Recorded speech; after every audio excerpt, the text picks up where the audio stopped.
Hello, thank you for stopping by and welcome back to the channel. Today we're going to check out some more pedals. So as we know on this channel, basically I will just try and get my hands on as much gear as I possibly can, begging, borrowing, not quite stealing, but of course purchasing, buying and bits and pieces, just to make a video for yourselves, just so you can get an idea of what something sounds like and whether it might suit you, whether it's something that you might like to get in the future or whether it's something you're going to avoid. So before we get into the video, just a little bit of housekeeping.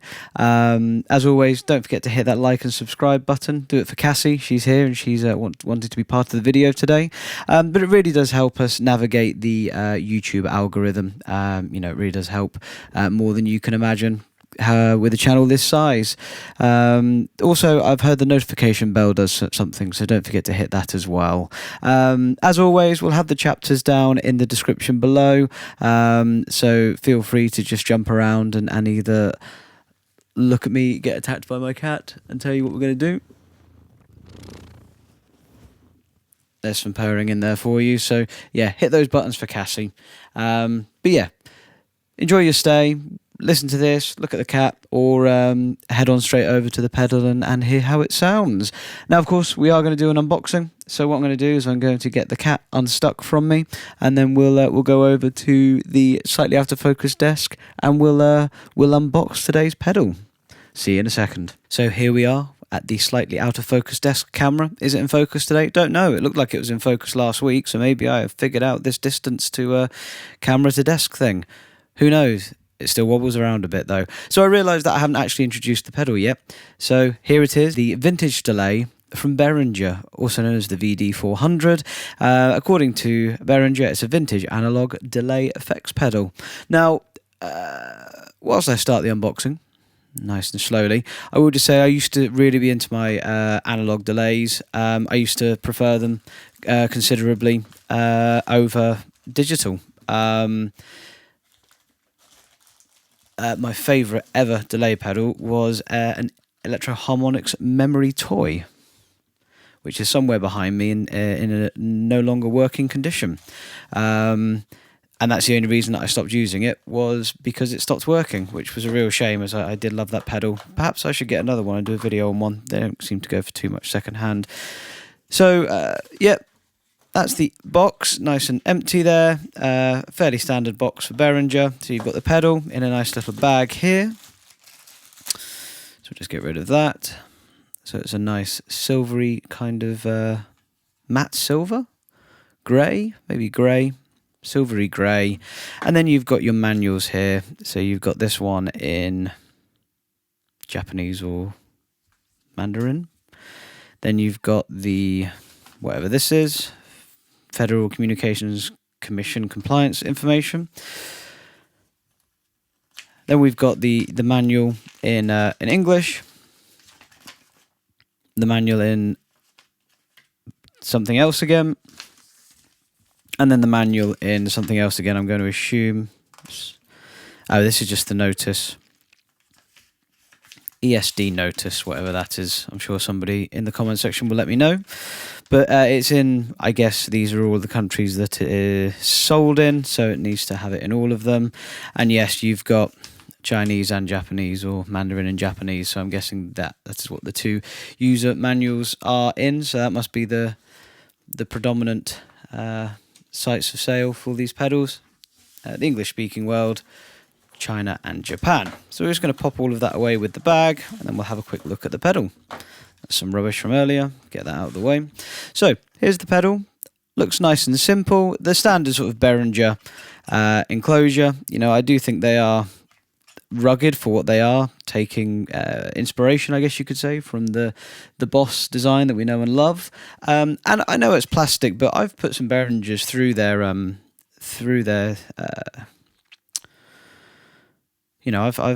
I've stomped on some Behringers, and they do last. They are not super fragile, but at the same time, I wouldn't want to be touring with a pedalboard of Behringer and kicking them every night, because I think eventually one would go. But then again, it's £25, so it's not the end of the world if you have to get a replacement. You've got the in with the power on the right. Then you've got two outs here. You've got the out. I'm going to guess that's a wet out, and then you've got a direct out.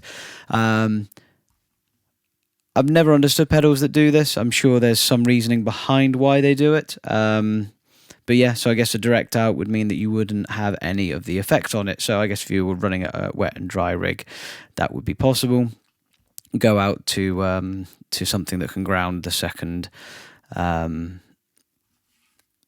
so you don't get the ground buzz or whatever it is. I'm talking about something that I half know about, so I'm going to stop now. So let's go back to the pedal. I know about this. So we've got 3 controls here. You've got repeat rate, you've got echo in the middle, and then you've got intensity here on the right. As with all Behringer pedals, these things feel like they're not going to move if they're in transit. They're quite tight. It's taking me a considerable amount of force to actually move them. I know it's not going to transition well or over on camera, but yeah, that's not just flying around. I've got to put some force behind that. But yeah, a nice simple pedal from Behringer there. On the back, you've got the power supply, so it's a 9-volt in. Conceived and designed by Behringer in Germany, and then made in China. That's keeping the price down. And then I guess that's your serial number at the bottom. It's a very long serial number, so they must make a lot of these pedals, or a lot of pedals in general, which I think we know that they do. So that's the pedal. I think what we're going to do now is go get set up with a guitar and an amp, and have a listen to this thing. See you in a second. We're back, we're all set up, and we're ready to go. So, what we're going to do, as always, is just go over the other gear that we're using today, quickly listen to the clean tone so that you can hear it, and then we'll get into the pedal. So, let's address the first thing. For those of you who are returning, this is going to be a new one. This is the newest addition to my collection. So, it's a 2025 Gibson Custom Shop ES335 VOS 1961. So it's one of the Custom Shop reissues of the 1961 ES335. Not quite the 1964. I did play that one, but in terms of neck, this one just suited me a bit better. Obviously, it's completely stock. You've got Gibson custom buckers. And then you've got the Gibson custom wiring loom. So what we're doing is we're then going out from that and we're going straight into the crunch channel on the jack. So it's channel 1, but it's in the crunch mode. Again, don't really play clean. So we've got a little bit of dirt. Now, the difference for today is because we're using a little bit of amp gain, we are utilizing the effects loop in the Victory jack behind me here. So from the send of the Victory jack, we're going into the vintage delay, and then from the vintage delay, we're going back into the effects return. So the effects loop, for those who don't know, it sits after the preamp of the amp, so it just generally gives a slightly cleaner sound to any modulation effects that you may have in the effects loop. So this is generally how I always run my reverbs and delays, because I'm normally using amp gain. If I was running a clean amp, then I might go in the front, because I would have all my gain pedals or the gain stages still in front of. That's the only difference, and we've got practical patch cables coming in the effects loop, so that's from the amp to the pedal and back. Then the pedal itself is sitting on one of the Marcus Deluxe pedal boards, and it's being powered by Voodoo Pedal Power 2. Voodoo Labs Pedal Power 2, in fact. So this is the clean tone, and there's a little bit of hair, as always. It sounds a bit like this.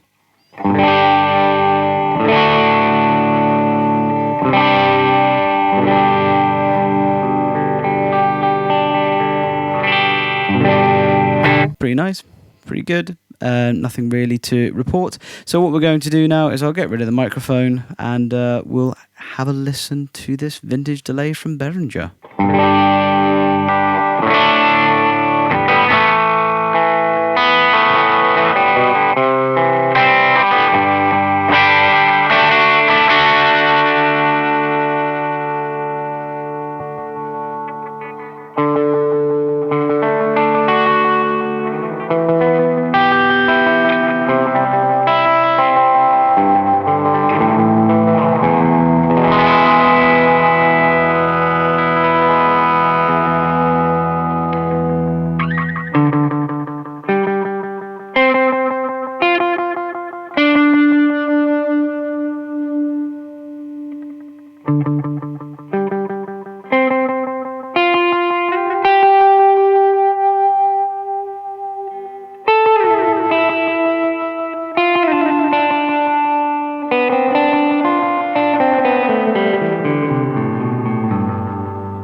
Okay, so that was the vintage delay from Behringer. An interesting pedal, and I think if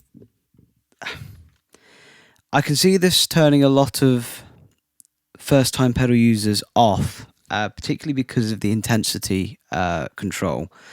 So, if you had too much echo on, and by too much I mean just halfway, the intensity control from halfway or over, as you heard that, just began to self-oscillate into quite an unpleasant, I guess, out of the context of a mix feedback. There was, and so if you are new to pedals, or you're not prepared to sit down and sort of deep dive the settings and the different ways of running the pedal, I can see this being quite a major turn off for new pedal users, or people that are new to guitar. Now, perhaps I'm wrong in that. Perhaps with some reverb and some volume control, actually it'd be a really nice way of initiating a level of feedback, especially for live shows and stuff. But I found it quite overpowering in the room.